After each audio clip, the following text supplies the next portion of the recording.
Hello everybody. Today we're going to go on to section 17.7, which deals with surface integrals. Now what is a surface integral?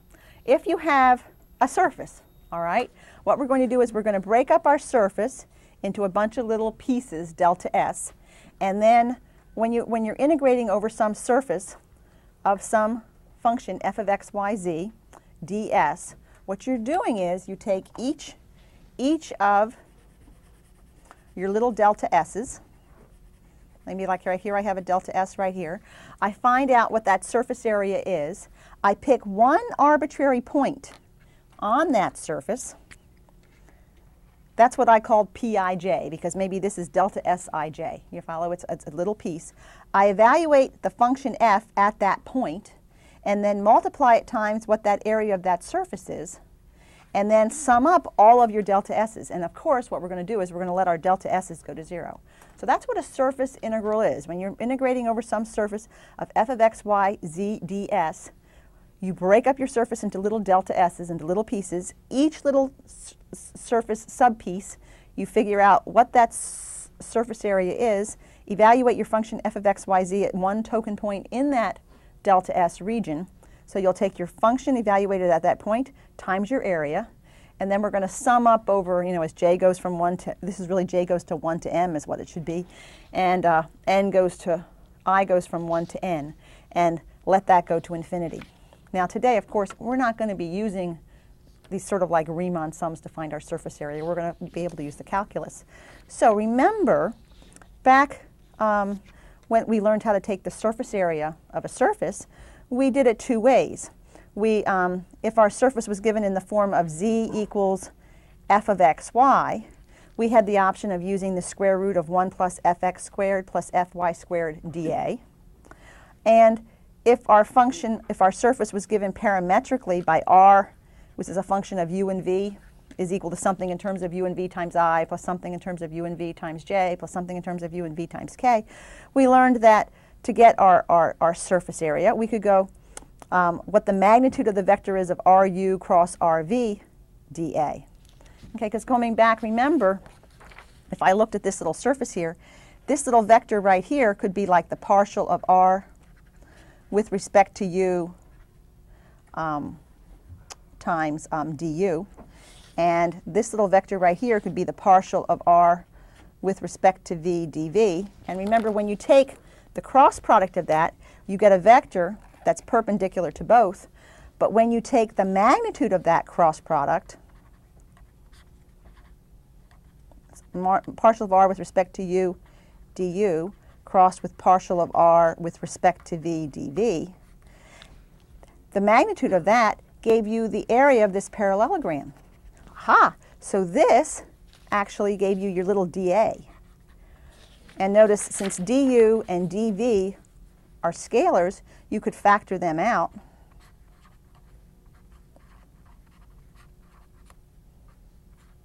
This is magnitude of this times du dv. And if you sum all those up, you'll get the area of the surface. So there's two different ways that we can write ds. We can say ds is equal to the square root of 1 plus fx squared plus fy squared dA, or we could write ds as the magnitude of the vector ru cross rv, and I wrote it as dA, but it would be du dv, and this would be dx dy. We use ds this way when your z is given as a function of x and y. We use this for ds when your r is given parametrically in terms of two parameters, u and v. And we'll find we're going to switch back and forth as we do those.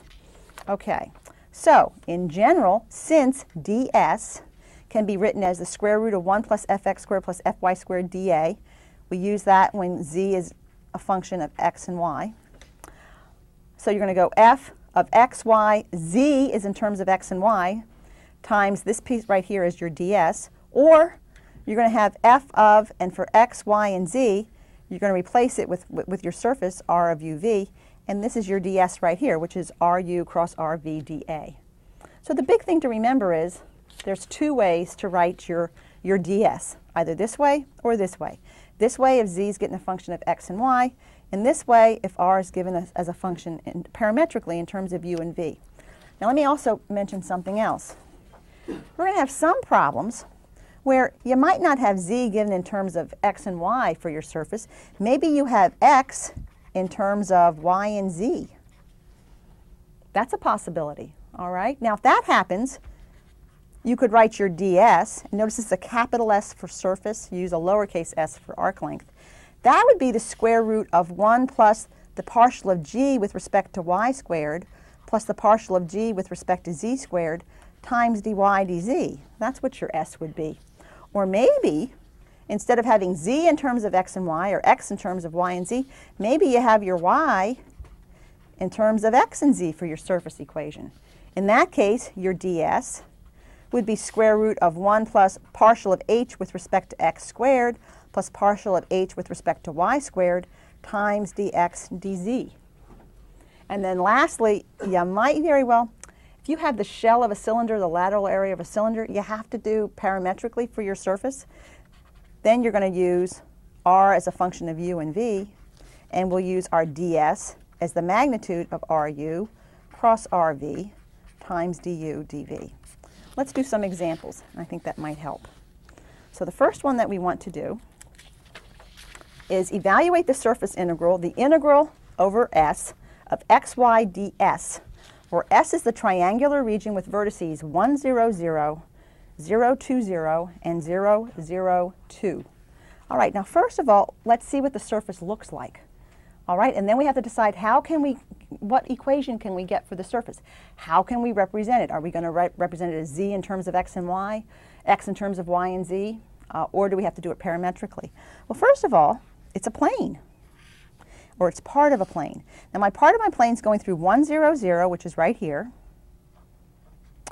0, 2, 0, which is here, and 0, 0, 2, which is here. All right, and if I connect the dots, they're just talking about this part of the surface. Now, granted, we're talking about the interior also. Now, I hope all of us realize that this triangular region is part of the plane.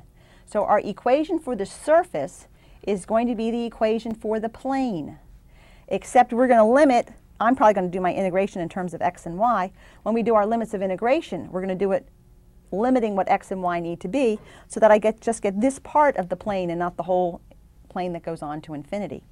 Well, we did learn in chapter, I think, 13 that if we know what the x, y, and z intercepts are of a plane, we can immediately write the equation. You might remember if your x and y and z intercepts are respectively a, b, and c, your equation was x over a plus y over b plus c over z equals 1. So here, the equation for this plane is going to be x over my y-intercepts 1 plus y over my z-intercepts 2, my y-intercepts 2, plus z over my z-intercept is 2 equals 1. So there's the equation of my plane. Now I think I want to clean it up a little bit. I think I'm going to write, I want to get it in the form of z equals something in terms of x and y. So we'd have z over 2 equals minus x minus y over 2. Or if I multiply through by 2, z equals minus 2x minus y. This is the equation for my surface. Okay? Did you forget the 1 that was already, shouldn't it be z over 2 is equal to 1? Oh, you're right. I have a 1 up. So it's going to be 2 minus, right? Because I end up with z over 2 equals 1 minus x minus y over 2. So if I multiply through by 2, I'll have z equals 2 minus 2x minus y. Okay? Thank you very much. Okay, but this is my surface. Now, we learned that if my equation for my surface is given by z equals something in terms of x and y, ds is very easy to do. It's just the square root of 1 plus fx squared plus fy squared. This is my function in terms of x and y. This is the equation for my surface. So, what's the partial of f with respect to x? Well, let's see. The partial of f with respect to x, if I differentiate this with respect to x, I just get what, a negative 2? And what's my partial of f with respect to y? If I differentiate this with respect to y, I just get a negative 1. Okay? And therefore, my I forgot the dx dy part. I apologize. All right, because it's the square root of this times dx dy. So my ds is going to be square root of 1 plus a negative 2 squared plus a negative 1 squared dx dy, which is square root of, let's see, 4 plus 1 plus 1, square root of 6 dx dy. All right, now I'm ready to do the integration now, but you first always have to find out what's your big ds. All right, now what are we integrating? We're integrating the integral over the surface of x, y, ds. All right, so this is very simple. We're integrating over the surface of x, y. We just figured out that ds was square root of 6, which I can put out front, times, now we can go dx dy or dy dx. All right, now, since I am integrating with respect to x and then y, or I can decide which way I want to go. How do we decide what's our region? You look at your surface and you look at its shadow onto the xy plane. We're looking at this shadow right here. And that's the region that we're integrating over. Now, some of us can figure out what the limits of integration are by looking at that quite easily. Others struggle a little bit, so I prefer to redraw the picture just in terms of the xy axes. So looking at it just for the xy axes, I say to myself, well, let's see, if I redraw that just for in terms of x and y, that point right there is 1, 0. That point right there is 0, 2. And here is my line. And my region is everything in between here. Now, this line is y equals mx plus b. The y-intercept, quite obviously, to me is 2. So it's y equals something times x minus 2. I have to figure out the slope of that line. Well, let's see. Slope is change in y over change in x. So when I go from this point to this point, I'm changing y by negative 2 and changing x by positive 1 if I go from here to there. So my slope is negative 2. So I need a negative 2x, excuse me, plus 2. My y-intercept was 2. So the equation for that line right there is y equals 2 minus 2x. So I'm thinking, why don't I integrate with respect to y first? So I can do that. I'm going to integrate dy dx. Because if I take a token point in that region, what is y ranging from? From here to here? Y is ranging from 0 to up here. Y is 2 minus 2x. And then if I sum all those up, my x's are going to be ranging from 0 to 1. This is a simple, I mean, you guys know how to do this. We already did our equation on multiple integrals, so this is no problem on iterated integrals. If you go through and do it, you're going to end up with a square root of 6 over 6. Okay? So we'll save time there. The hardest part is setting them up. You know, you're going to integrate with respect to, oh, except I should have 2 minus 2xy there for my limit. 2 minus 2x. 2 minus 2x, thank you. A little bit distracted today. There you go. 2 minus 2x, absolutely, because your y is going from here to here, 2 minus 2x. And if you do that, you're going to get square root of 2 over 2. Okay, thanks. Okay, moving along. Let's do another one, or let's set it up. This one, we want to figure out, I go, oh, look at this. The surface is given by the equation x equals y plus 2z squared. So if your function is given by x is something in terms of y and z, your ds is going to be square root of 1 plus partial with respect to y squared plus partial with respect to z squared, dy dz or dz dy. Doesn't much matter. So I look here and I go, piece of cake. My g of x, y, z is y plus 2z squared. So my d, and notice it's a capital S is for surface. When you have that little lowercase s, that's arc length. We've done that before. We're not doing that today. So this is going to be square root of, let's see, partial with respect to y is just 1. Partial with respect to z is 4z. dy dz, which gives us square root of 1 plus 1 is 2 plus 16z squared, dy dz or dz dy, depending on what you need. All right, now, what are we integrating? Our integration is z ds. All right, now, z ds. So I have the integral of, now notice, my ds is in terms of y's and z's, so I better just have y's and z's here in my integrand. That's fine. Notice I had something in terms of x, I would use this equation to rewrite it in terms of y's and z's. But the z's fine. Now my ds is square root of 2 plus 16z squared. We can go dy dz or dz dy. I'm going to go dz dy. Now, they've been very kind here. They told me that y is ranging from 0 to 1, and z is ranging from 0 to 1. So that's just a nice little rectangle, right? So your y is going from 0 to 1, and your z is going from 0 to 1. Again, we're not going to finish this integral. Those of you that are struggling a little bit and want to practice some more, you're welcome to do it at home. But let's just talk. What would you need to do this integral?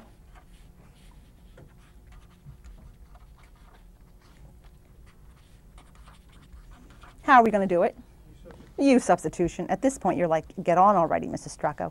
I know very well what to do. So du is going to be 32z dz, or 1 over 32 du is z dz.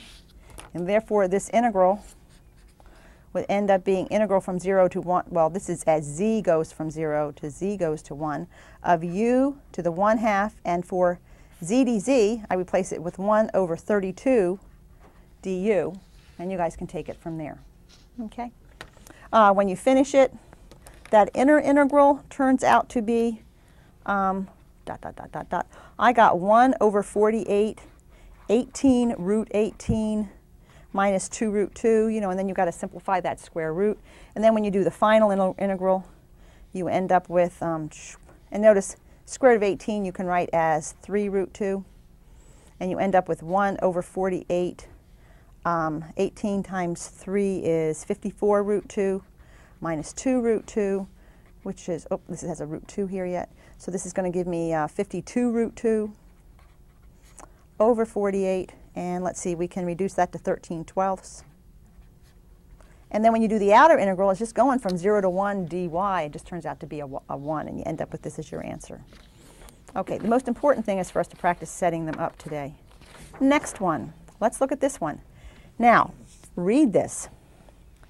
S is the boundary of the region enclosed by the cylinder x squared plus y squared, x squared, excuse me, plus z squared equals 1, and the planes y equals 0 and x plus y equals 2.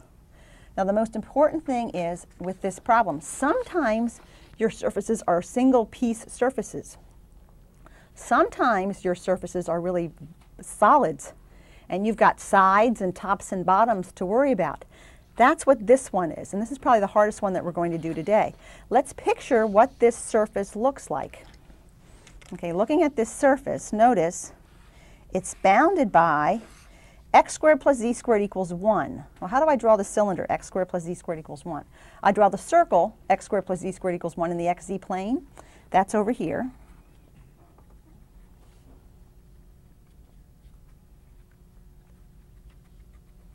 Okay, and since there's no y in that, we drag it along here, right? And we got the other circle right here, and then we drag it along.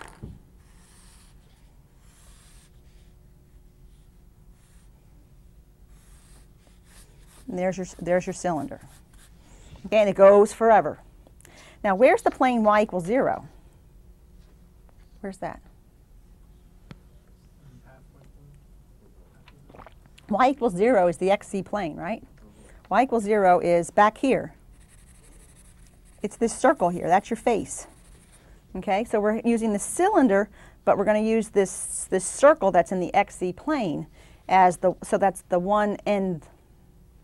All right, and now how do I draw the plane x plus y equals 2? Well, let me draw it not in this picture first. Let me draw it by itself first. How would I draw the plane x plus y equals 2 by itself? There's no z. There's no z. So I'm going to draw it in the xy plane. Okay? So when x is 0, y is 2. When y is 0, x is 2. And you've got this line that goes on forever.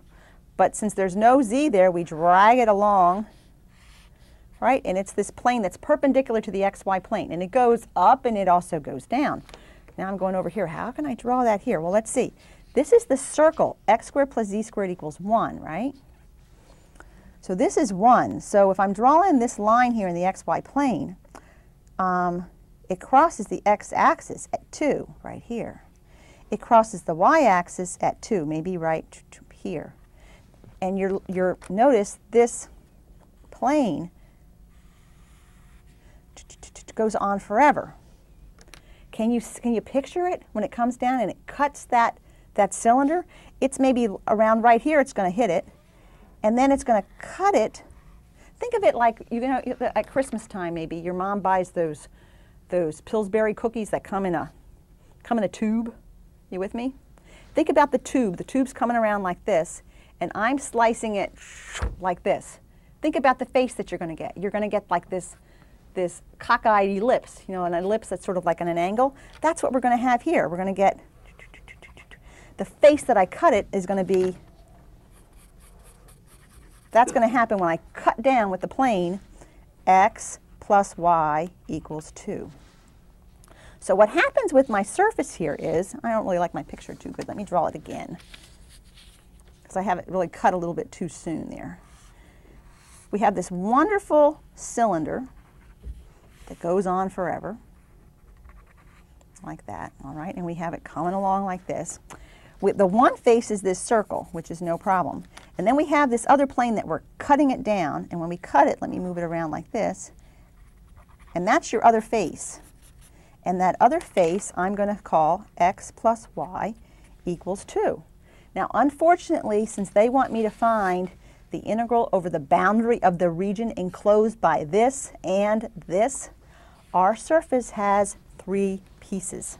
It has the side of the cylinder, it's got this back piece, it's got this front piece. And unfortunately, when they say find the integral over s of, what was the integration? xy ds, you know what we got to do? We got to find the integral over each of these surfaces and then add them up. Okay, so this is a doozy of a problem. So I'm going to let S1 be the sides, the cylinder. I'm going to let S2 be the front face right here. And I'm going to let S3 be the back. Okay, we all with me? Okay. Let's do the hardest one first. Let's do the integral over, in fact, this is going to equal the integral over S1 of xy ds plus the integral over S2 of xy ds plus the integral over S3 of xy ds. So we got to figure out what each of these pieces are, and then we're going to have to add them up, unfortunately. Okay, first of all, we're going to do the integral over S1 of xy ds. Okay? You guys help me. I have to get, what's the equation that we have? Get rid of that one, get rid of that. What's the equation that we have for the cylinder? The only equation I can see is x squared plus z squared equals 1. That's the equation. Can you solve for x equals something in terms of or z equals something in terms of x and y? I don't think so, because this is z squared equals 1 minus x squared. So we cannot represent this surface explicitly by z equals something in, like that z equals f of x, y that we had before. We have to do this parametrically. And how are we going to do it? You always have to represent the lateral side of a cylinder parametrically. Well, since x and z satisfy the equation x squared plus z squared equals 1, we could let x be cosine theta, and we can let z be sine theta. You all with me? So I'm going to let r equal, we're going to let x be cosine theta. I haven't figured out what y is yet. We'll do that in a minute. And we'll let z be sine theta. Okay? Now, what shall we let y be? Why not just let it be y? There's your 2 parameters. For a surface given parametrically, you need 2 parameters. And think about it. How are you going to get your points here? You're going to say, find me the xz point on the circle, and then when you tell me what y is, it tells me how far out in the y direction I go to plot the point. So notice this r is given parametrically in terms of theta and y. Okay? Now, when your surface is giving parametrically, coming back and looking at that picture of the surface that we had a little while ago, remember, this little area right here was the partial of r with respect to u cross the partial of r with respect to v. When you took the magnitude of that cross product and then went du dv, that gave you that little area right there. And then we want to sum them all up. So this one, I don't have a u and a v. I have a theta and a y. But my ds is going to be the magnitude of r, the partial of r with respect to theta crossed with the partial of r with respect to y times d theta dy. And we just have to figure out what theta and y are ranging from. Let's go back and look. What are theta and y going to be ranging from? Look at the picture. Theta, it's quite obvious to me. You guys tell me, what's theta ranging from? 0 to 2 pi, absolutely. What's y ranging from? Well, it starts out at 0, right? And we're going to go until we hit that edge, right? If we come along, and I should even put it right here, we're going to go right along till we hit here, right? Right along till we hit here, right along till we hit here, right along till we hit here, right? Because it got cut off by the plane x plus y equals 2.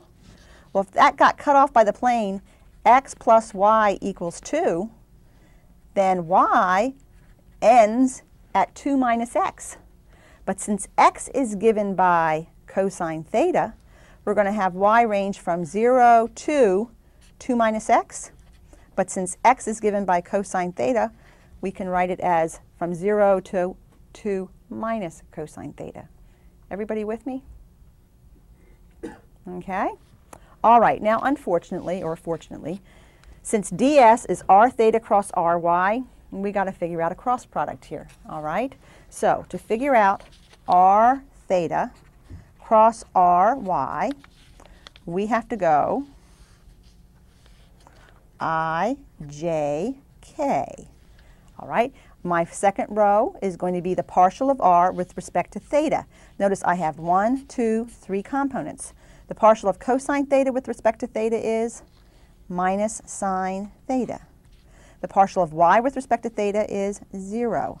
The partial of sine theta with respect to theta is cosine theta. Then my third row is going to be partial with respect to y. Partial of r theta is 0. Partial of y with respect to y is 1. Partial of sine theta with respect to y is 0. This is not a too bad cross product to have to do. So this is equal to I times, eliminate row and column that I in is 0 minus cosine theta, minus j times, eliminate row and column j is in, 0, wonderful, minus 0, I like that one, plus k, eliminate row and column that k is in, minus sine theta. Now remember, ds is the magnitude of r theta cross ry times d theta dy or dy d theta, depending on how you want your limits of integration to go. All right, and so how do I find the magnitude of this vector? I take the square root of its x component squared plus its y component squared is 0 plus its z component squared. Don't forget your d theta dy. And what's sine squared plus cosine squared? 1. Square root of 1 is 1. So look at that. My ds is just d theta dy. Not too bad.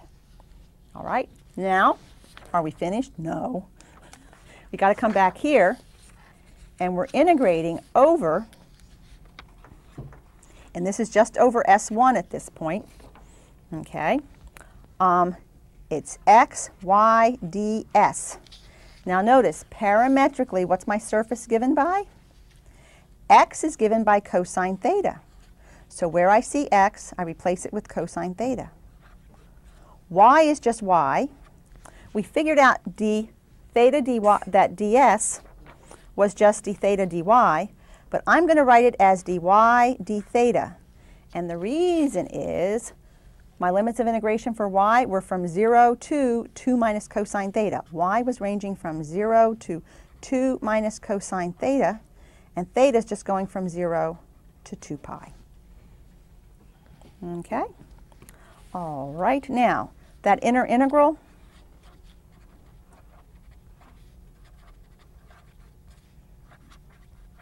okay, if I do my inner integral, cosine theta is just a constant, so why don't we just factor it out? We end up with cosine theta times 1/2 y squared. Y is going from 0 to 2 minus cosine theta, which is going to give me cosine theta over 2 times, you pop in that, you get 2 minus cosine theta squared, minus 0 just gives you 0. So that's my inner integral.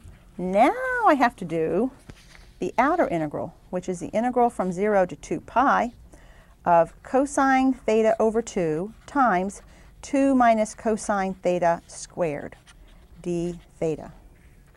Okay, now how are we going to do that? What would you want to do?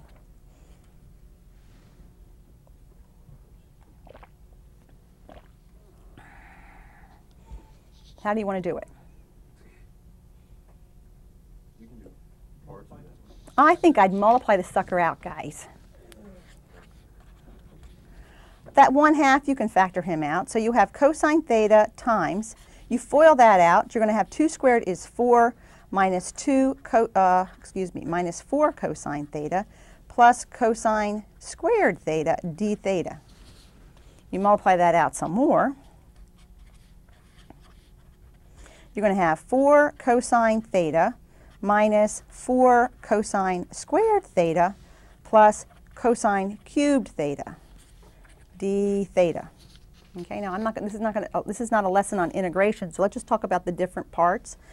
I think nobody would have a problem integrating 4 cosine theta, right? You should be fine with that, right? This one, how about when you're doing this piece? How about when you want to do that piece? What would you do? Aha! Substitute for cosine squared, 1 plus cosine 2 theta over 2. Okay? And I'm not doing it because we have too many other things to do today. All right? How about this one? How do you integrate cosine cubed? At the level that you people are, we should know how to do these things. How do you integrate cosine cubed? When you have an odd power of a sine or a cosine, siphon off the odd power. So you're left with a cosine squared theta here. What can I replace cosine squared with? 1 minus sine squared theta.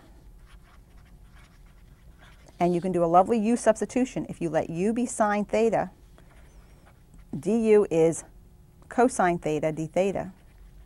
Look at this integral. It becomes 1 minus u squared du. And you can break it up and go from there. Okay, I don't want to take the next 5 minutes or so doing this.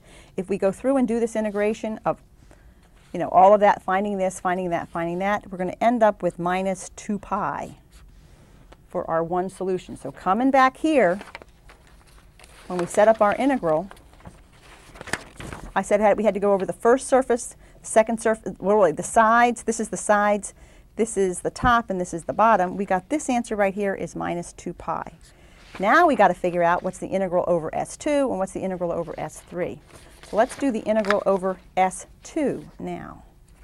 What was S2?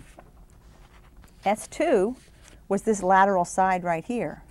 S2 was the plane that was given by x plus y equals 2. All right, now, in this one, life is good. Remember, if you can write your surface as z equals f in terms, something in terms of x, y, ds is just square root of 1 plus fx squared plus fy squared dx dy. If you can write your surface as maybe x equals something in terms of y and z, your ds is square root of 1 plus gy squared plus gz squared dy dz. And lastly, if you can write this as y equals h in terms of x and z, you can get the picture. Your ds here is going to be square root of 1 plus hx squared plus hz squared dx dz. So here, if my surface is x plus y equals 2, We could write y as 2 minus x. We have y as a function of x and z, right? So my ds here is going to be square root of 1 plus gx squared plus gz squared dx dz, because we have y in terms of really just x, not x and z. So what's the partial of g with respect to x?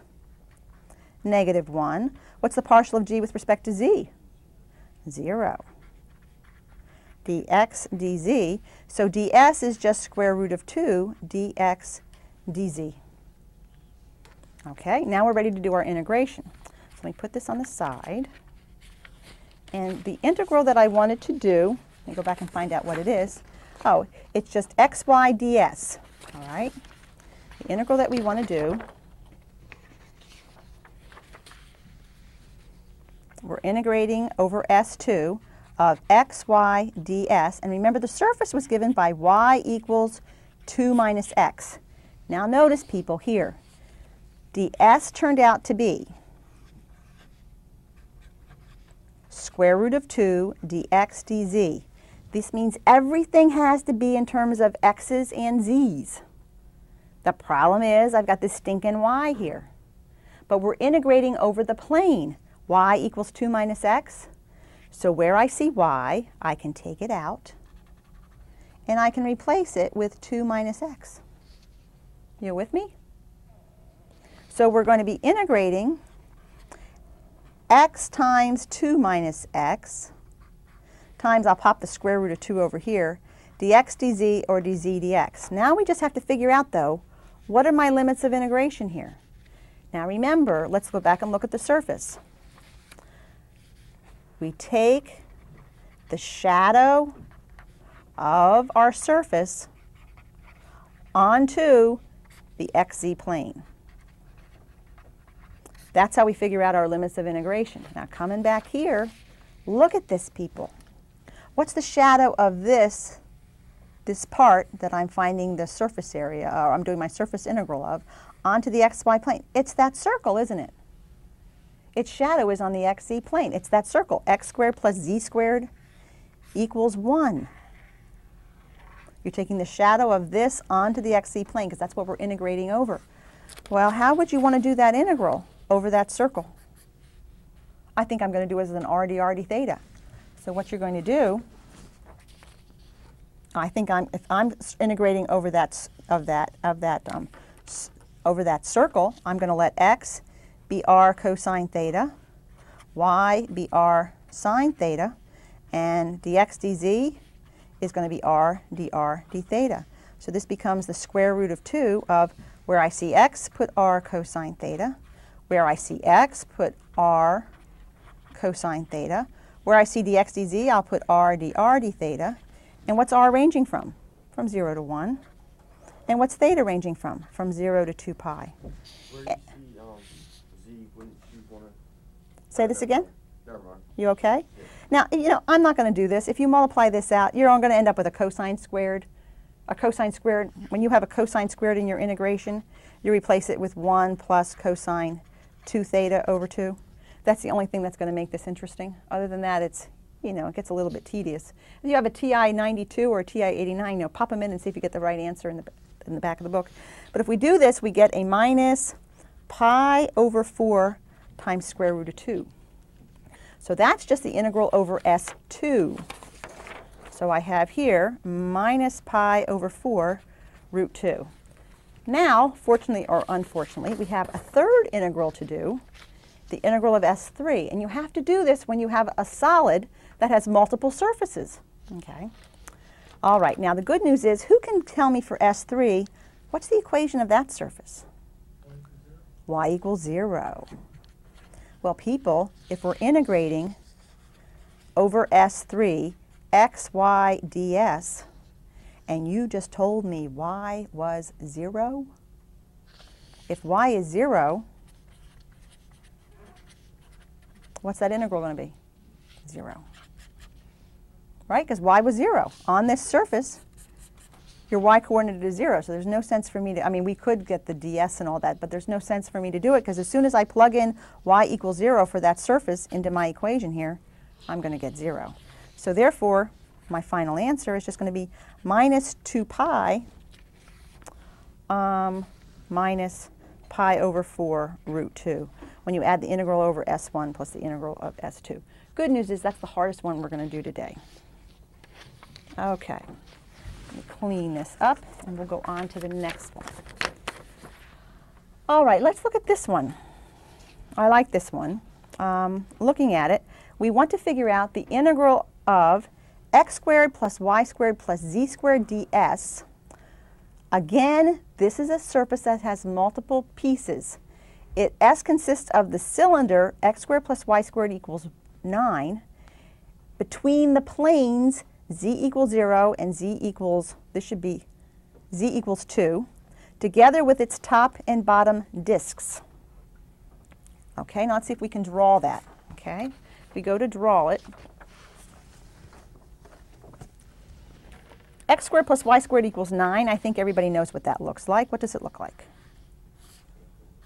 Okay, you got a circle in the xy plane. We've done this a million times. It goes on forever, except in this particular case, they want me to chop it off at z equals 2. Okay, at z equals 2. All right. So, as you can see, we have a bottom, we have a top, and then we have our lateral sides. And they want us to figure out the integral over all three surfaces, okay, of x squared plus y squared plus z squared ds. So I'm going to call the lateral side right here S1. I'm going to call the top S2, and I think I'll call the bottom S3. The hardest one to do is the lateral sides, so let's do the lateral side first. How can we, definitely the integral of x squared plus y squared plus z squared ds is going to be the integral over S1 plus the integral over S2 plus the integral over S3. Okay, but first, let's do S1 first. Cylinders, you always have to represent the sides of cylinders parametrically. All right, so if I want to represent that parametrically, if you're on the side of the cylinder, I think everybody would agree that x squared plus y squared equals 9, right? Because you're a point on the cylinder, right? So how do you want to represent x and y? I think the radius of the circle is 3.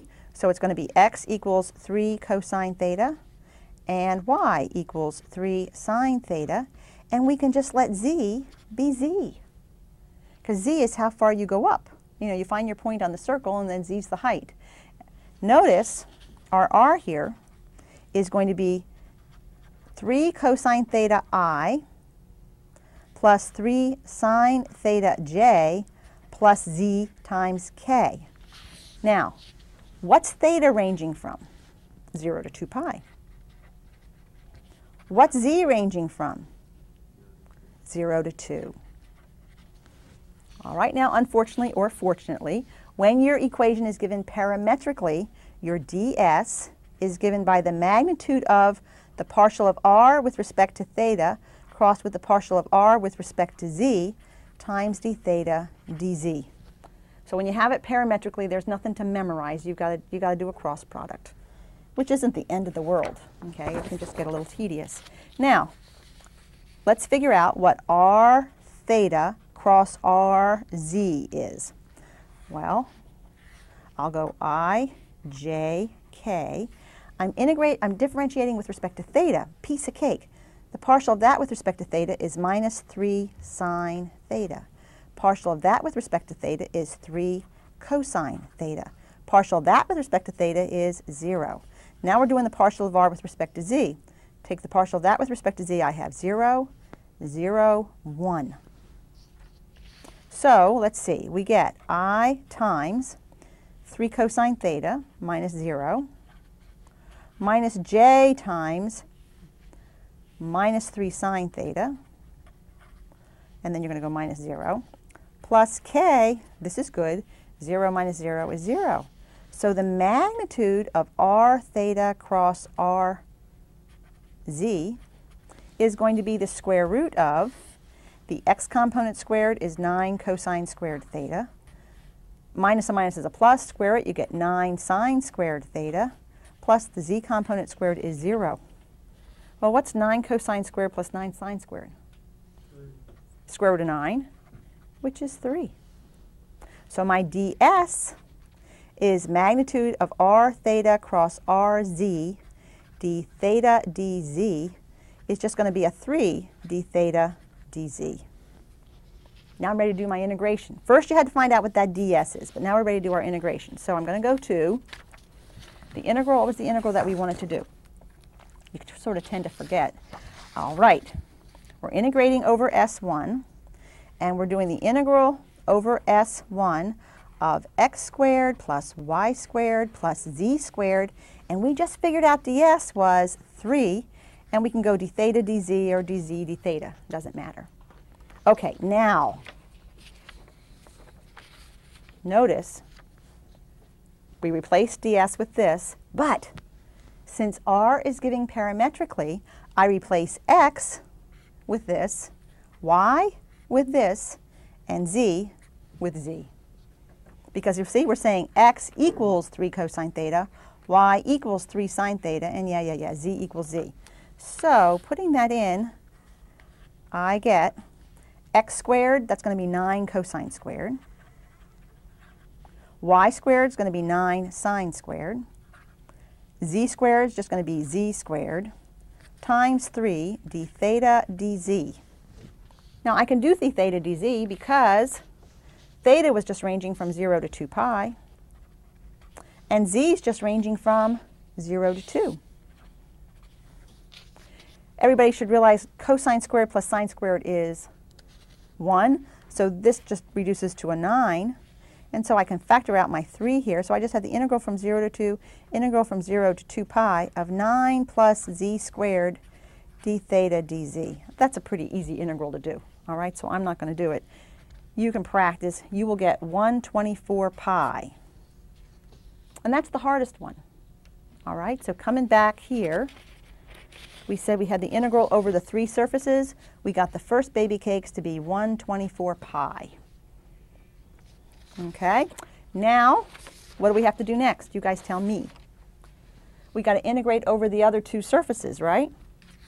Okay, so let's do, which one do you want to do? How about the top one? Okay, integral, we want to do the integral over S2. What's S2? How can I give the equation for that surface? Like, S2 and S2 the same? Z is Z. If I want to say what's S2, it's Z equals 2. It's the plane Z equals 2. You had your cylinder and you chopped it off on the plane Z equals 2. Now, believe it or not, this is in the form of Z equals f of xy. When Z is given in the form of f of xy, your ds is very easy. It's the square root of 1 plus fx squared plus fy squared, dx dy. So let's see, my fx is 0. My fy is 0, and I'm going to go dx dy. So it's just going to be dx dy. That's nice. And what was my integral that I'm doing? X squared plus y squared plus z squared ds.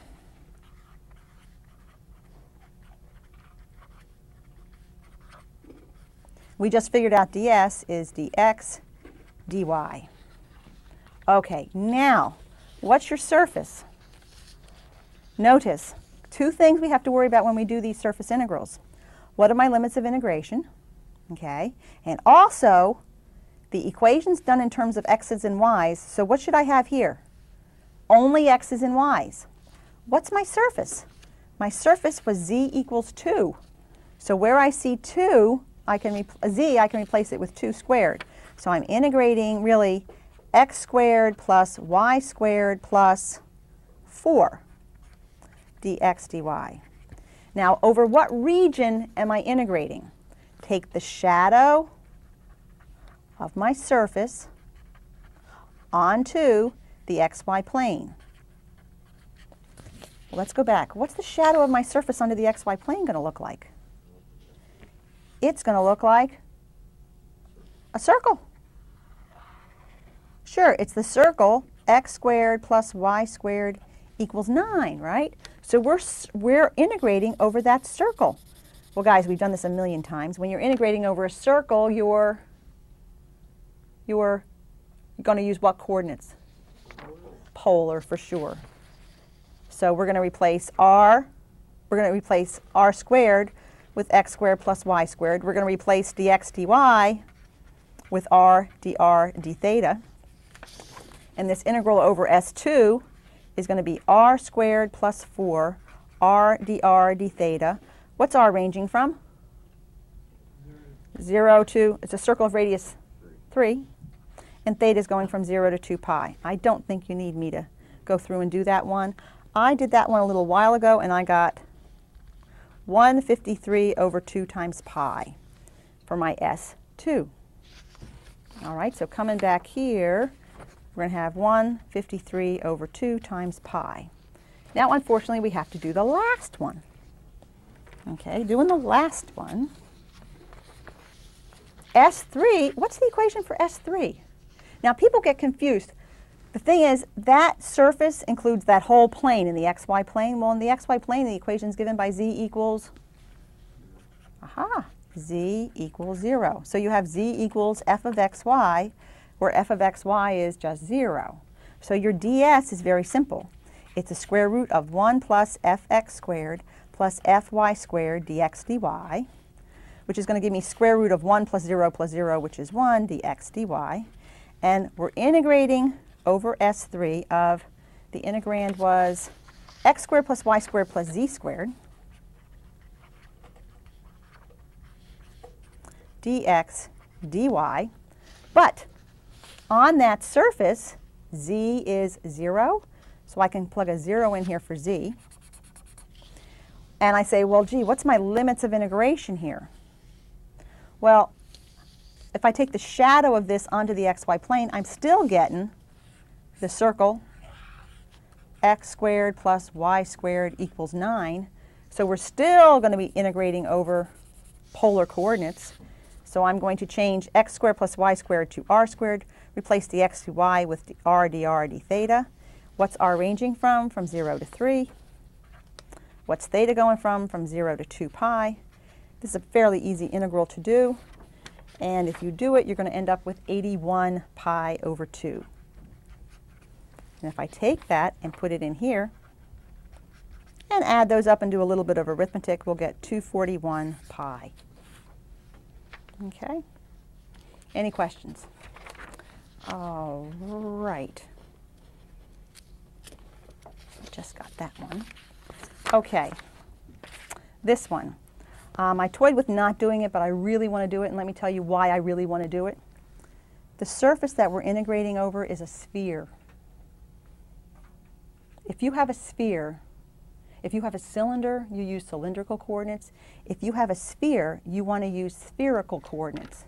Otherwise, you can't solve this equation explicitly for x, y, or z. You know, you try to solve for z, you're going to get z equals plus or minus the square root. So we're going to use spherical coordinates. Now, pulling this back up, all right, just reviewing what spherical coordinates are. This is a sphere that has a radius of 1. So the distance that we are from the origin, that row, is always equal to 1 because it's all the points that are 1 unit away from the origin, right? Now remember with spherical coordinates, you had 2 coordinates here. You had, you know, like if your point was right here, and here's your point, we had phi, right? And this is rho, how far the point was from the origin, all right? Notice, if I drop a perpendicular from this point to the z-axis, okay, this is a little right triangle right here. The side that's adjacent to this angle is given by rho cosine phi, and this opposite side is given by rho sine phi. Now you might remember with when you did spherical coordinates, if I project this down into the xy plane, well, maybe I'll put it here instead. This piece is parallel to this piece, and that's your R. Back when you were doing your cylindricals, so your R was rho sine phi. Or you could just look up your spherical coordinates if you want. Now, remember from cylindrical coordinates, your x was r cosine theta, and your y was r sine theta. So since my r is rho sine phi, your x is rho sine phi cosine theta. Your y is r sine theta, so it's rho sine phi times sine theta. And a few minutes before, we figured out that z was equal to rho cosine phi. Now what I just did is I just derived my cylindrical coordinates, but you could just go back and look up. I derived my spherical coordinates. You could just look this back up. But for all of these, I shouldn't have included the rho because this is a unit sphere. So your distance from the origin is 1. So for all of these, it's just a 1. And so therefore, I can represent my r parametrically as sine phi cosine theta I plus sine phi sine theta j plus cosine phi k. Okay, and they actually have this example in your textbook, so I'm not going to go through and finish it all the way. But I just wanted to point out that if your surface is spherical, use spherical coordinates to represent your surface. Now, let me ask, to get that whole sphere, what's phi going to range from? Remember, phi just goes, when you have your x, y, z, phi is the angle that your little radius went out to the point that it made with the positive z-axis. So remember, your phi just ranged from 0 down to pi. So phi is just going to range from 0 to pi. What's theta going to range from? From 0 to 2 pi, because you go all the way around. And I'm not going to go through and do this whole problem, but you're going to get a lot of sine squareds and cosine squareds adding up to 1 and that type of stuff. But again, to figure out your ds, it's going to be the magnitude of r phi cross r theta, because that's what your parameters are, phi and theta, times d phi d theta. And when you get into your integration here, when you're doing your integral over your surface of x squared ds, where you see x squared, you're going to replace it with that sine phi cosine theta. That's going to go in here. And after you figure out what r phi cross r theta is, in fact, I did it, and believe it or not, it turns out just to be sine phi, d theta, d phi, or d phi, d theta. Okay, and you can take it from there. The answer that you're going to get is 4 pi over 3 for this integration. Okay, but what makes it so nice is you'll replace your x with this, because that's what x is on the surface in terms of the parameters, and your limits of integration are very easy. Phi is going from 0 to pi, and theta is going from 0 to 2 pi. But the point is, if you try to do a surface integral that's a sphere, and you try to use rectangular coordinates, or you try to use cylindrical coordinates, life isn't going to be too good. But as a sphere, you see I can represent my sphere very nicely using my spherical coordinates. Okay, we got one more concept that we have to touch. What is an oriented surface? An oriented surface is a surface S for which it is possible to choose a unit normal n at every point x, y, z so that n varies continuously over S. You go, what's Mrs. Strocko talking about? Well, notice, maybe I have a surface that looks like this. All right, notice for this surface, at this point right here, I want to have a unit normal to the surface. I could make it go this way. At this point right here, I could make it go this way, normal this way, normal this way. But you know what? You could also just go in the opposite direction, right? Okay? This surface, as you move, your unit normals are moving continuously. Now, there is something called the Mobius strip, if you've ever heard of it. What you can do is you take a strip of paper,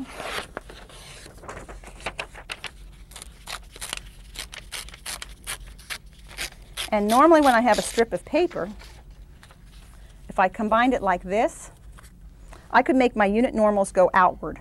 And all the way around, notice my unit normals are very continuous, coming around here, and I end up back exactly where it was before. So this unit normal and that unit normal are right next to each other. Notice we could do this. What Mobius did is he took the paper, and instead of going like this, he twisted it just a little bit like that. Okay? Now notice, when I come around, my unit normal at my thumb is pointing out of the strip. I've decided to go out that way. As I come around, uh-oh, when I get back here, this unit normal is going backwards. It's going in the opposite direction. So starting, I have it here, but when I went all the way around the strip, I end up back this way. They're not continuous. You're jumping from this way to this way when you go from this point to the point right next to it. Other than the Mobius strip, most surfaces you can pick how you want your unit normals to go. So like if you had a ball, a sphere, you could pick your unit normals to be going out, or you could decide to pick them all to be in. Okay, now right now you think, who cares? But in the next chapter we'll see why it's important, all right? Note, there's always two possible orientations for an orientable surface. And so this picture right here, I have right here of this,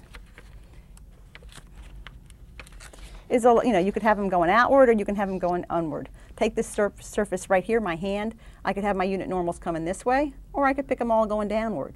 And so you can talk about upward orientation or downward orientation. Now, we've done this a million times today, so we don't have to, don't frantically copy things down. But notice, the partial of r with respect to u times du is this vector right here that's going in the direction, where v is being held constant. And the partial of r with respect to v dv gave me a vector that was pointing in this direction. When I took ru cross rv, I got a vector perpendicular to those two, right? And if I took ru cross rv and divided it by its length, I'm getting a unit normal vector. Because if I divide a vector by its length, I'm getting a vector of length 1. So that's why it's called unit. But ru cross rv is going to give you a vector perpendicular to this surface. We've done this a million times. In general, or in particular, many times, my function is given by z equals f of xy. Now notice, if z is given in terms of f of xy, I could represent the function parametrically. I could let x be x, I could let y be y, and I could let z be f of xy. So parametrically, it would be represented as x times I plus y times j plus f of xy times k. And if we decided to, we want to get a vector that's normal to the surface, we could take rx and cross ry. Well, notice if I go partial of r with respect to x, partial of x with respect to x is 1, partial of y with respect to x is 0, partial of f with respect to x is the partial of f with respect to x. You would get this for partial of r with respect to y, because your partial of that with respect to y is 0, that with respect to y is 1, that with respect to y is partial of f with respect to y. Now, to get a vector normal to the surface, we would go rx cross ry, which I did right here. And you can go back and stop the tape and watch. But if I take the cross product and fill this in here and here, I get this.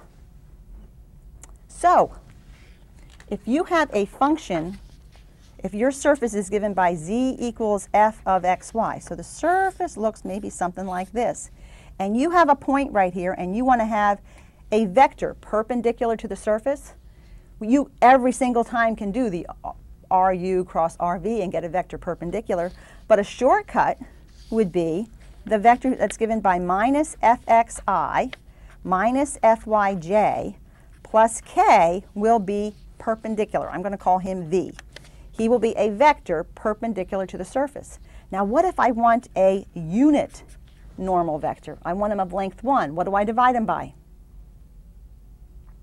By his length.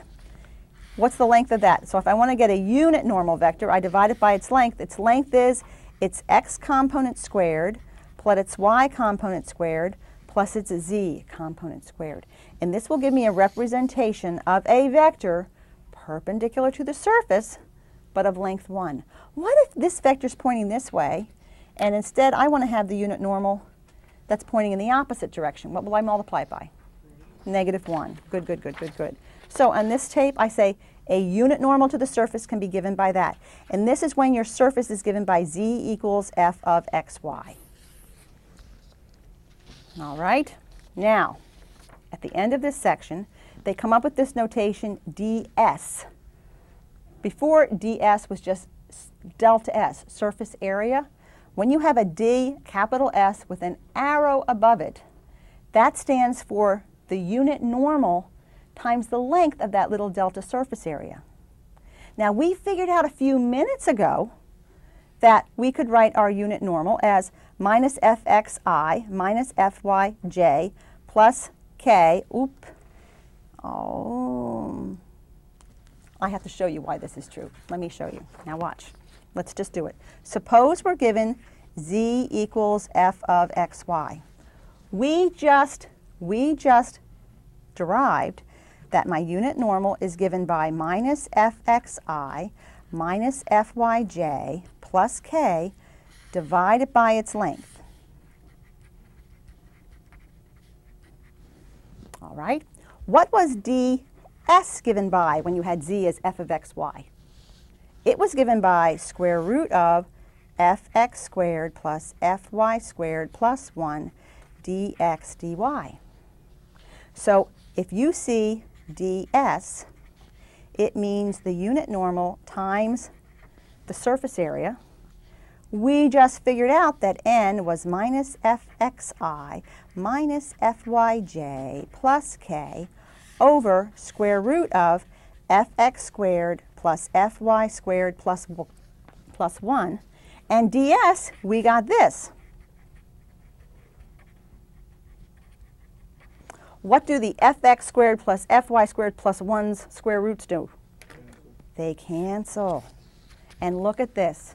Your ds is given by minus fxi minus fyj plus k. So for part 1, I have ds is given like this. When do we use it, this form? When z is in the form of x and y. Now, on the flip side, suppose your surface is given parametrically, r in terms of u and v. All right, we already know ru cross rv will give you a vector normal to the surface. If you want a unit normal, just divide him by his length. We also did multiple times today, ds, when your surface is given parametrically, was the magnitude of ru cross rv times du dv, wasn't it? Well, if I take ds, which is your unit normal times ds, look what you get. Ru cross rv over the magnitude of ru cross rv times the magnitude of ru cross rv times du dv. They cancel. And so we can therefore use magnitude of ru, you have ru cross rv times du dv. So we have these two things. ds, which is the vector ds, which means unit normal times ds, equals this if your surface is given by z equals f of xy, or it's given this way if your surface is given parametrically. And sometimes you have to use the parametric form. Now, why does anybody care about this stuff? Well, let's just take a minute and talk about this. If f is a continuous vector field defined on an oriented surface S with unit normal n, then the surface integral of f over s is given by f dot ds, notice the s has a vector over it, means f dotted with n ds. This is called the flux of f over s. Now you're thinking, Mrs. Strocko, why do you want, this is bizarre. Why does anybody want to define this to be this way? Let me take a minute just to give you a sense of what this is. Okay, let me just show you. Let's take a surface. Okay, there's a surface. Now, let's pretend f is the velocity of some fluid. So what I have here is, this is some membrane.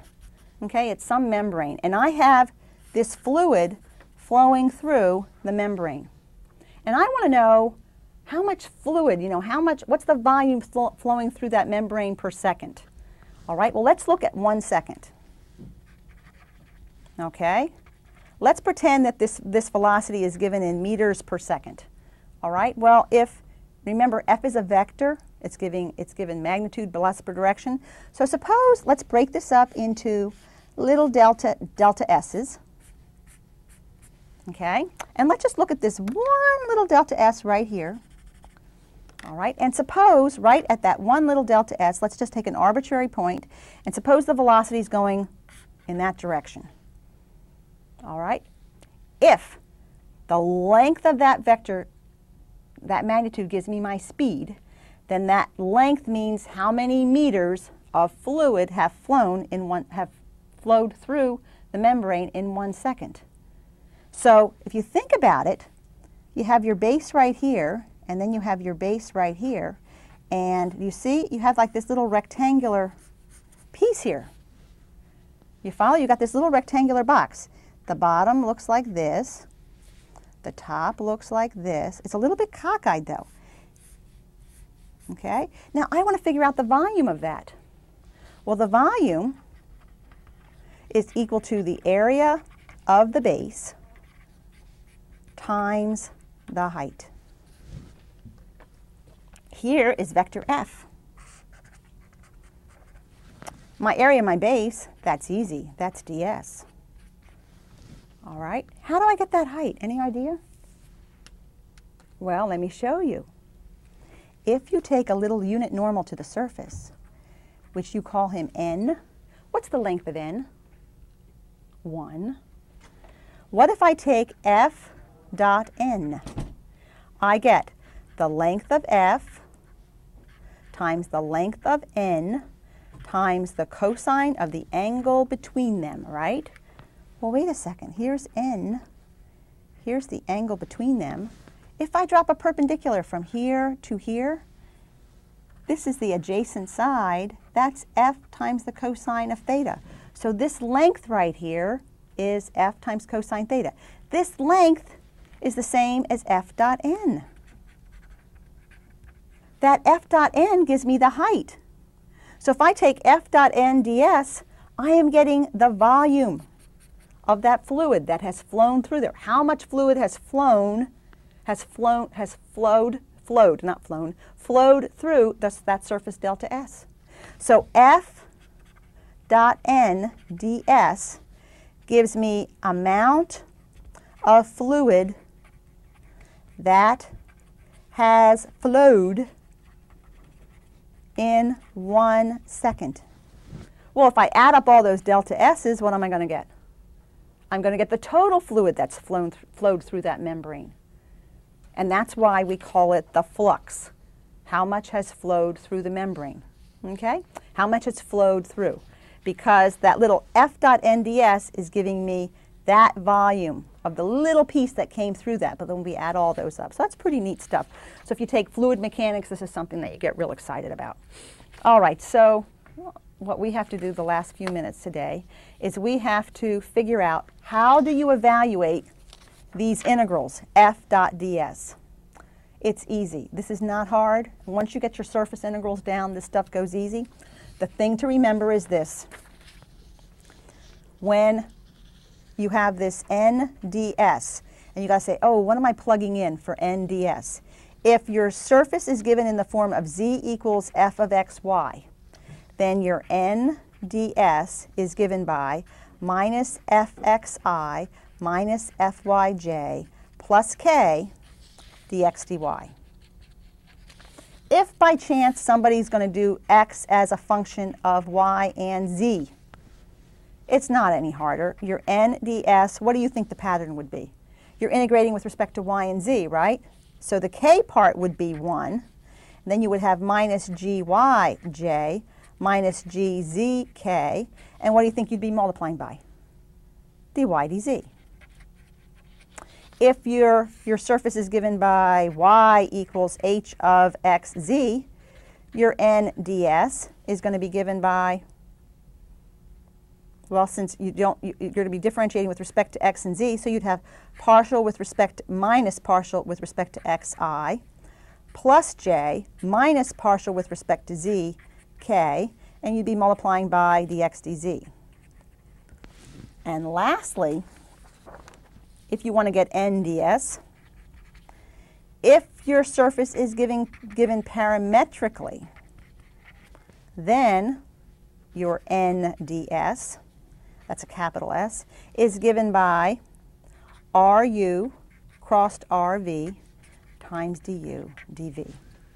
Okay, so you just have to decide which way. Now, in reality, if you just want to memorize this one, this would work for everything. Because notice, if your surface is given by z equals f of xy, you could write your r as xi plus yj plus f of xyk, where your parameters x and y, and you could just use this every single time, except you'd have to be doing the cross product all the time. Okay, because these three are derived from that one. Okay, so let's look at a couple of examples. In fact, we're going to skip this because I've already derived it all. So let's go right to the first example, number 23. It's page 23. It says, evaluate f dot ds, where f is given by this, and S is the boundary of the solid region E enclosed by the paraboloid z equals 1 minus x squared minus y squared and the plane z equals 0. Now, by the way, when your surface is a closed surface, we always assume our normal goes outward. All right, so now let's see what our surface here looks like. We have z equals 1 minus x squared minus y squared. That's a down z paraboloid. It comes down like this. Okay, it looks like that. And z equals 0. So this surface has the paraboloid and it also has the xy plane. Now, when you have a closed surface, you have to make your unit normals go outward. So on the paraboloid, you want them to go outward. And on the bottom, on the xy plane, you can see this. I want it going downward, pointing that way. All right, so unfortunately, if they want us to figure out f dot ds, we're going to call the paraboloid S1, and we'll call the xy plane part S2. Why don't we do S1 first? Okay. All right, now S1 has its equation as z equals 1 minus x squared minus y squared. So we say, oh, this is easy.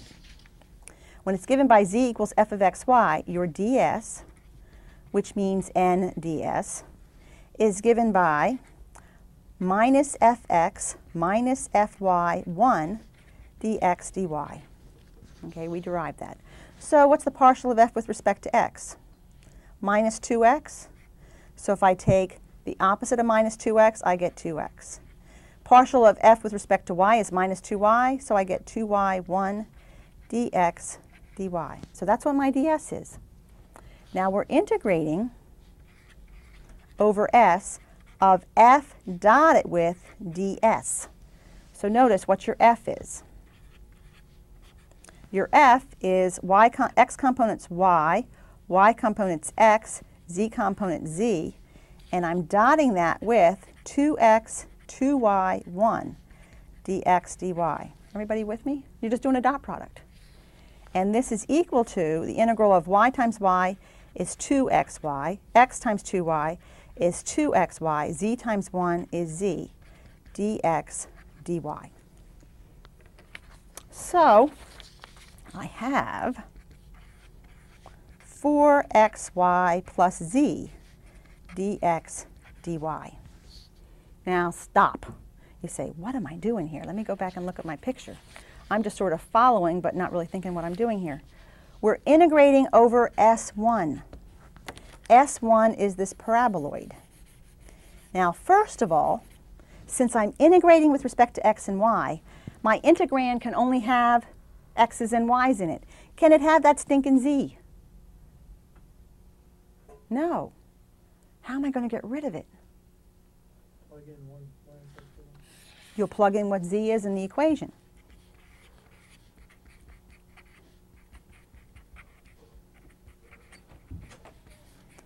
Now, next, I have to figure out for this surface, what are my limits of integration? Remember how you figure out what your limits of integration are. Take your paraboloid, we're integrating over x and y, take its shadow over the xy plane. Its shadow into the xy plane is a what? Well, right here, where does it intersect the xy plane? Well, on the xy plane, z is 0.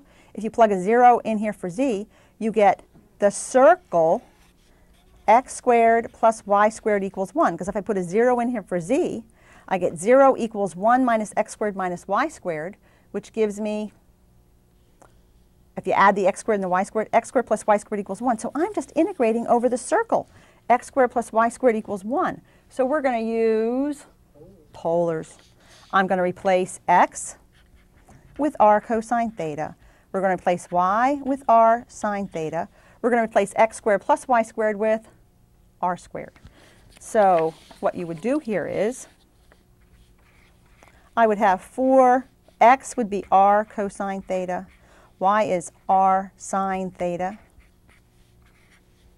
plus, this is 1 minus quantity, x squared plus y squared, so that's 1 minus r squared. We would replace dx dy with r dr d theta. What's your r going from? From 0 to 1. Your theta is going from 0 to 2 pi. And I did that a few minutes ago and got pi over 2. Okay? Let's do the other piece yet. We also have to figure out what is our integral of f dot ds over S2. Now, what is your surface S2? It is z equals 0. Think about it, people. What's my unit normal to that surface? What's my unit normal? I mean, we could say, since if you don't like to think, you could say, Mrs. Strocko, I know when z is given as f of xy, in this case, f of xy is 0, you could say, oh, I should have a line on that because it's a vector. The vector ds is equal to minus fx minus fy, 1 dx dy. I'm comfortable with that, Mrs. Strocko. Well, the partial of that with respect to x is 0. The partial of that with respect to y is 0, and then you have a 1. Now, the only problem is this vector is going in the wrong direction because 1k points which way? Up. I need it to go the other way. So we're going to let our unit normal be minus that. You with me? Because I have to have it pointing out, because we want to look at the fluid flowing out of the membrane. Okay, so whenever it's closed, you have to have it be minus. All right, so now to get f dot ds over S2, and we have z equal to 0. My function f, coming back, what is it? It's given by y, x, z, and we're dotting it with 0, 0, minus 1, dx dy, which gives us over S2, y times 0 is 0, x times 0 is 0, z times a negative 1 is minus z, dx, oh, I should have dy there, dx dy. Except, here's my picture. On S2, what's the equation for S2? The equation for S2 is you're on the xy plane. Z is 0. And if you plug a 0 in here for z, you're integrating over 0 dx dy, which is 0. So my flux is going to be the integral over S1 plus the integral over S2, which is pi over 2 plus 0, which is pi over 2. Let's do just one more. And I think that will be enough for today. I don't like that one. Let's do this one. Okay, this is number, okay, let's just look at this one for a second. That would be a good one to do for our last one before we call it quits for the day. Okay, suppose I have S is the boundary of the region, and we want to figure out the flux of F. S is the boundary of the region enclosed by the cylinder x squared plus z squared equals 1, and the planes y equals 0 and x plus y equals 2. Now let's look at this. We have x squared plus z squared equals 1 is right here. Okay, and it comes along here forever. In fact, I think we did this region a little while ago. Y equals 0 is right here. And if you look back in your notes, we figured out that x plus y equals 2 is going to come and cross this like this. So this face right here was x plus y equals 2. Now notice, I have to have my unit normal passing this way for this guy, this way for this guy, and I have to have it pointing outward for my cylinder. All right? And they want me to figure out the integral of f dot ds. So we have to do it over, I'm going to call this one S1.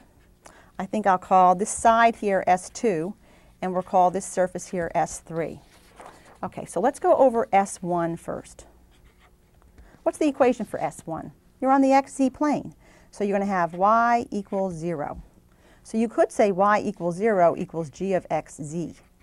So ds is the vector minus gx, comma 1, comma minus gz, dx dz is a quick and dirty way to get it. So therefore, ds is, the derivative of that with respect to 0 is 0, 1, 0, dx dz. Now notice this vector, that's your little unit normal there, it's really just equal to j, right? Because it's 0i plus 1j plus 0k. On S1 though, I want it pointing that way, don't I? Because remember we want it to flow out of the surface. So what are we going to let, we're not going to let our ds be this, we're going to take the opposite of it. You all with me? Because I need it to be flowing out of the surface. So our ds will be the opposite of that. So we always have to check when you get your ds whether it's going in the direction that you want. Okay, so coming down here, they want us to figure out the integral over S1 of f dot ds. Now coming back here, f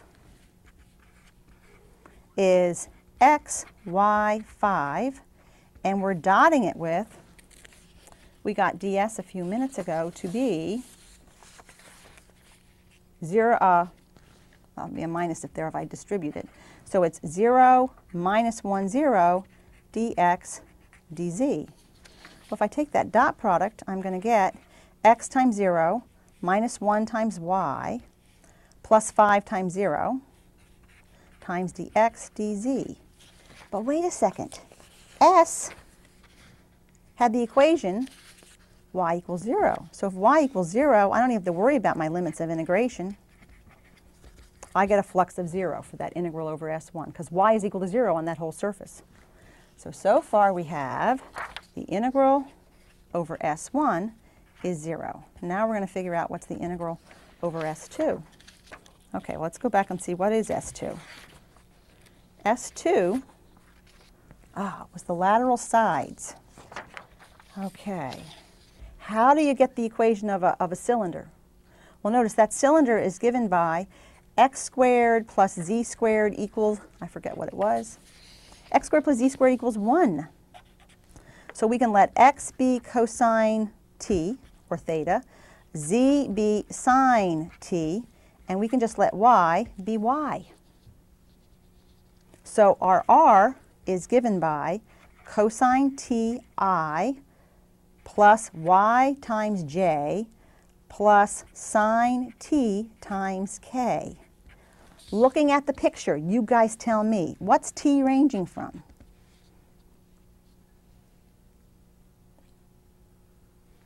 We're talking about the lateral sides here. What's t ranging from? T is your angle, cosine t. Well, you think about it. To get a point on the cylinder, you're going to go around some angle, and then you're going to come out, right? So t is going from 0 to 2 pi. Now, what's y ranging from? Y is ranging from y equals 0 till you end up on this plane that you cut off, right? Well, here, when you cut it off, you have y equals 2 minus x. So y is going to range from 0 to 2 minus x, but we're not using x as our parameter, so it's going to go from y equals 0 to 2 minus x's cosine t. So our t is ranging from 0 to 2 pi, and our y is ranging from 0 to 2 minus cosine t. So we're not going to do it, but if you go, your ds is your partial of r with respect to t, cross with your partial of r with respect to y, times dt dy. I already did it, and I ended up with minus cosine t I plus 0j minus sine t k. Now my question is it pointing in the right direction? Are my unit normals pointing outward, or are they pointing inward? Do I have to multiply through by a negative to change it? Now let's go back and look at it. Let's look at t equals 0, we're right here. Okay, at t equals 0, we're right here. So I would want to have it coming this way. Well, if you plug in t equals 0, you're going to have, minus I. You'd be pointing inward. So I have to go in the opposite direction. So our ds is going to be, multiply that by a negative, so it's going to be cosine t, 0 sine t. Okay, so now all we have to do, everybody see why? Because if I plug, just to check it, I need them pointing out this way, and the minuses we're making them point inward. All we have to do is figure out what is f dot ds for surface 2. Now, what's f? F we had a few minutes ago was x, y, and 5. ds I had a couple minutes ago right here was cosine t, 0 sine t. And then don't forget the dy dt. All right, when I take my dot product here, I'm going to get x times cosine t plus y times 0 is 0 plus 5 times sine t. And we can go dt dy or dy dt. We'll figure out that in a minute. Now remember, we are integrating on the surface.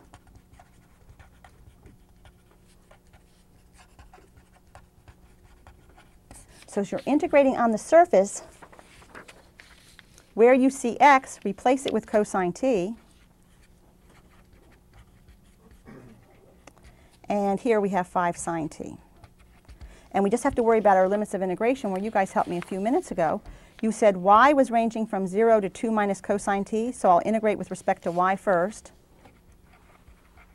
And then t was ranging from 0 to 2 pi. And if we go through and do that, we will get an answer of 2 pi. Okay, now all we're left with is one more face to do, and fortunately that's going to be an easy one. So lastly, we have to do S3. Now what's the equation for S3? It's x plus y is equal to 2. So I'm going to write it as y equals 2 minus x, which you can think of it as a g of xz. So your unit normal is going to be minus gx 1 minus gz dx dz. Well, the partial of g with respect to x, the opposite of, let's see, the partial of that with respect to x is a negative 1, so we'll have 1, 1. Partial of that with respect to 0 is 0. dx dz. Now let's look, is it pointing in the right direction? Well, if I go right here, the x component's positive, y component's positive, it looks okay, so it's fine. So all we're left with is, what's the integral over S3 of f dot ds? What was my f? It was x, y, 5. My ds was an easy 1, 1, 0. Okay, so we're going to end up with x times 1 is x, y times 1 is y, 5 times 0 is 0. So we have x plus y dx dz. Now the only problem is I'm integrating with respect to x and z. I got to think on y in my equation. So I'm going to go up here where I see y, and I'm going to replace it with 2 minus x.